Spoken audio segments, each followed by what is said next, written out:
Hey friends, welcome to Artist Tree Studio for Tool Tip Tuesday, where this week we'll be discussing watercolor basics. Stay tuned.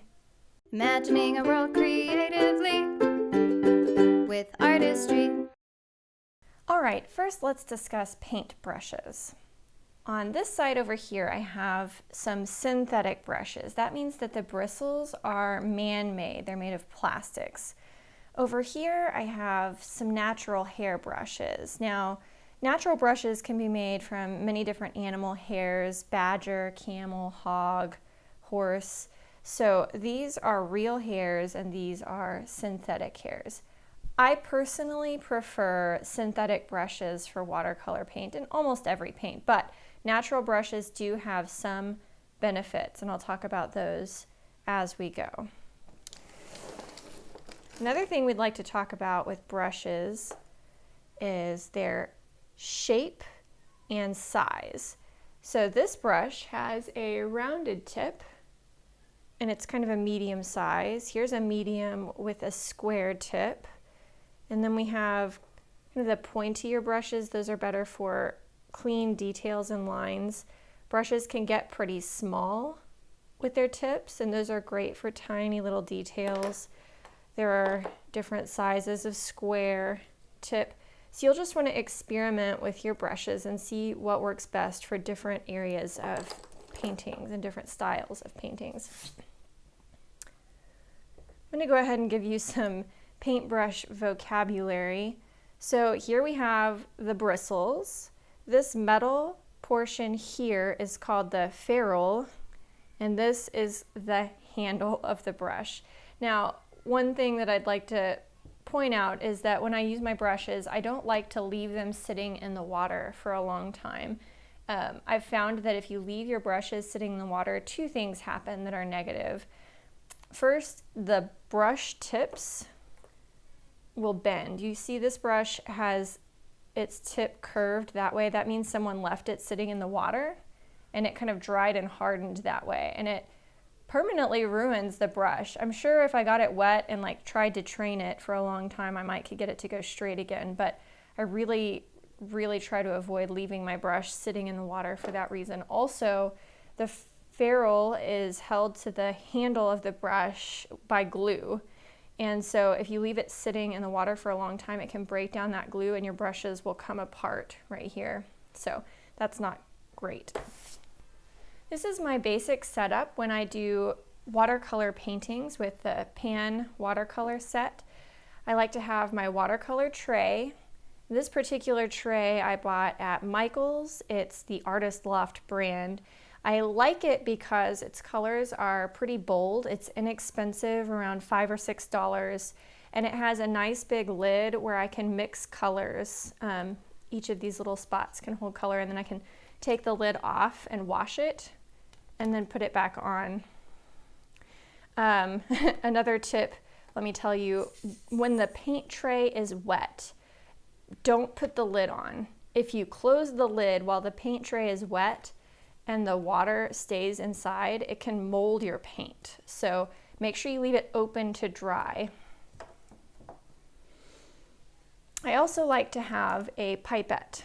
I got this at Hobby Lobby in the candle making section, but I'm sure you can order these on Amazon. It's just a simple little plastic pipette, and I like to use these to wet my colors before I paint. So if I know I'm going to be painting with yellow, I go ahead and put a small puddle of water on top, and that softens the cake inside and helps the paint come out more smoothly.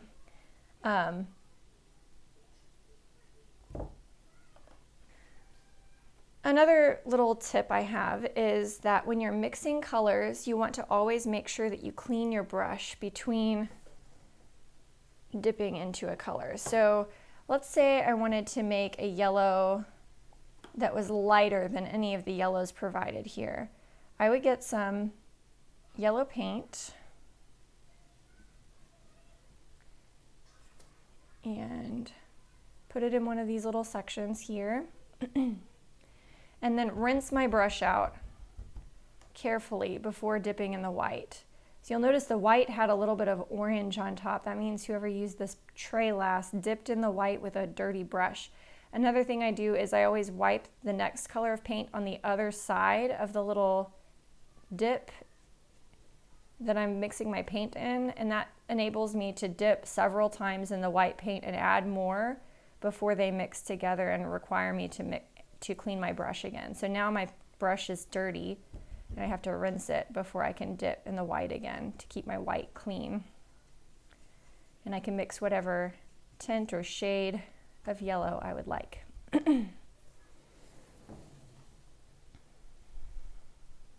All right, so there are 3 simple basic watercolor techniques that I'd like to teach today. The first is wet on wet. So if you're going to be painting, say, a background, or you want to blend colors within a section of your picture, you'll want to use a wet on wet technique. And this is what that means. So I will get my brush wet. I'm going to use a bigger brush actually. I get my brush wet, and then I would wet the section that I'd like to paint. So say I was painting a sunset. I'm only going to go partway across the page. I would get the whole section that I'm wanting to paint wet with just clean water. If your water gets dirty and has lots of color in it and you want to do this, you'll want to get a clean cup of water. Otherwise, you'll tint the surface of your paper before you even start adding color. Okay, and say I wanted to blend from red to orange to yellow. Okay, so I would start with the red. I didn't wet this ahead of time, so it takes a little mixing. Okay, I would paint my red at the top, and I dip multiple times. Ooh, I made a mess. Dip, dip, dip. You want that bold color, so keep dipping in the paint. Okay, next, while it's still wet, I want to move pretty quickly. I would get some orange and go right on top of that edge. And you'll notice since it's wet, it's just blending directly with that red. I don't have to do anything special. It just goes automatically. I'm going to put a little bit more red. And then yellow.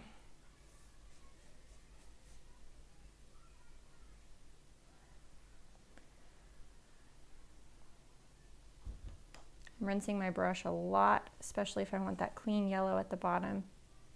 All right, and then that blends neatly. Say I were to try the same thing, but without getting it wet ahead of time. Let's go a little bit further on the paper. It will also work as long as your colors are still wet. So I apply it wet and keep going while it's wet. It may not blend quite as naturally, but it will still blend well. All right, so you can see there's a bit of a difference between these two, depending on what effect you're going for. Wetting your paper ahead of time can help or hurt. And then finally, let's say I wanted to do a sunset, but I didn't know that you should keep the paint wet. So I'm going to paint red, and then I'm going to let that dry.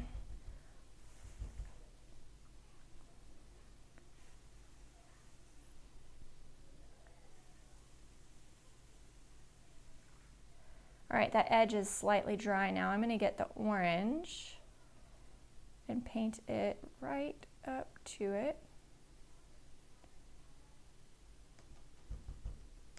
Not all the way dry, but you can still see a line.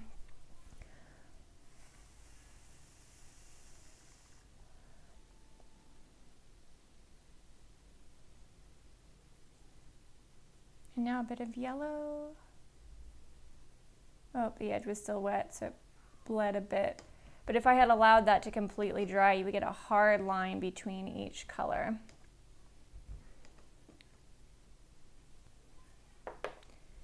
All right, so another technique that you can use is wet on dry paint. And this is if you'd like some kind of fine or neat details, or you're drawing something with the paint. So this paper is dry, and I can draw lines on the paper, and they're not going to bleed or go anywhere.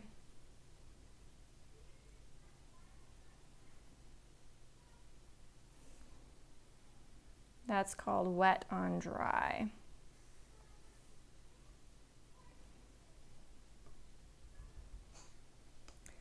Another technique that I don't often use is called sgraffito, and that's when you use the end of the handle to scratch into paint. I don't find that it works extremely well. You have to experiment with what color of paint you're using and on what type of paper. I'm just gonna pick a random color and we'll see how it works.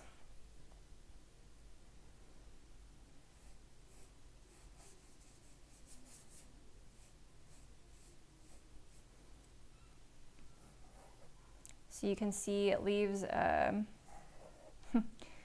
little line, and if you were trying to go for a technique like this, I'm sure it could be useful in some form, but again, I don't really do that very often. But anyway, that's an interesting effect all the same, and good to know. Lastly, dry brush. So this is where I like to use a natural hair brush, in particular this really rough kind. I'm not sure which animal hair this is, but this can make a pretty cool texture when it's dry. So I don't want to dip my brush in the water before I start. You are going to dip it into somewhat wet paint, but just the tips, and you're not going to saturate it. You're just going to get some on the ends. And you can get a pretty cool texture just tapping the brush, which looks neat. And you can also paint kind of streaked lines using just the tip.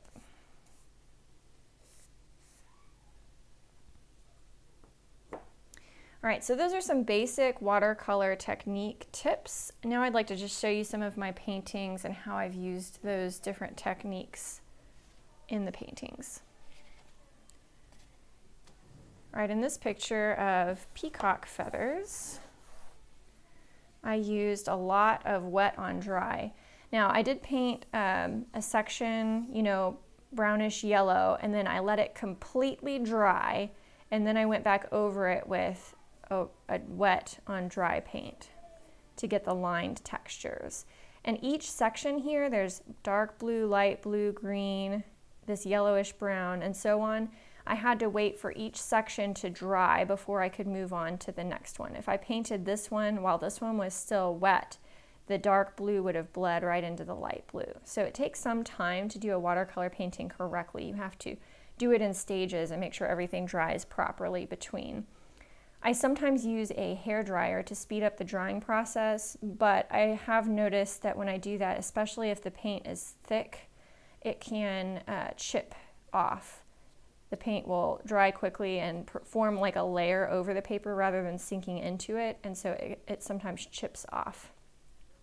So this painting primarily used wet on dry technique. In this painting, I've used a lot of wet on wet to blend. So back here in the sky, I probably wet this entire section first, and then I added little bits of color going on out until it got darker. Here would have been wet on wet as I blended the water. I would have waited to do wet on dry here for the trees to get the details. Just painted this in stages. Oh, and this one I also used the dry on dry. I dipped my brush in a darker color of sand paint and then tapped the brush to get that kind of sandy, grainy texture.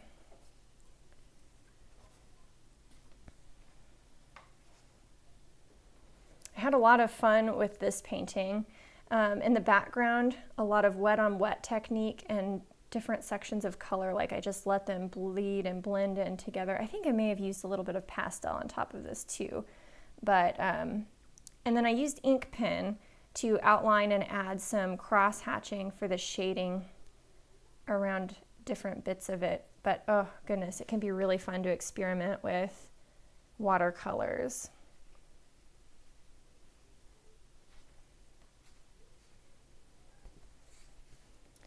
Here's another painting where I used a lot of wet on wet in the background and in big sections, but then a lot of dry brush strokes to get lines and textures.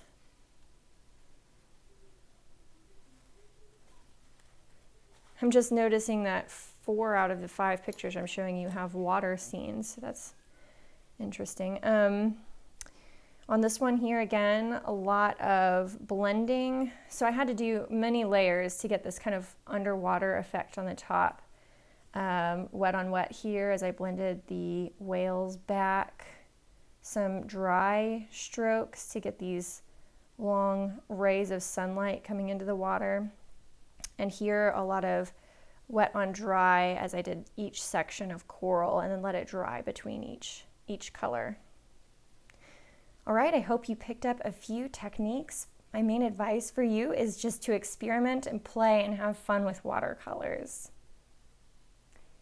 Thank you for joining us for today's Tool Tip Tuesday. I hope you learned something new and had a lot of fun in the process.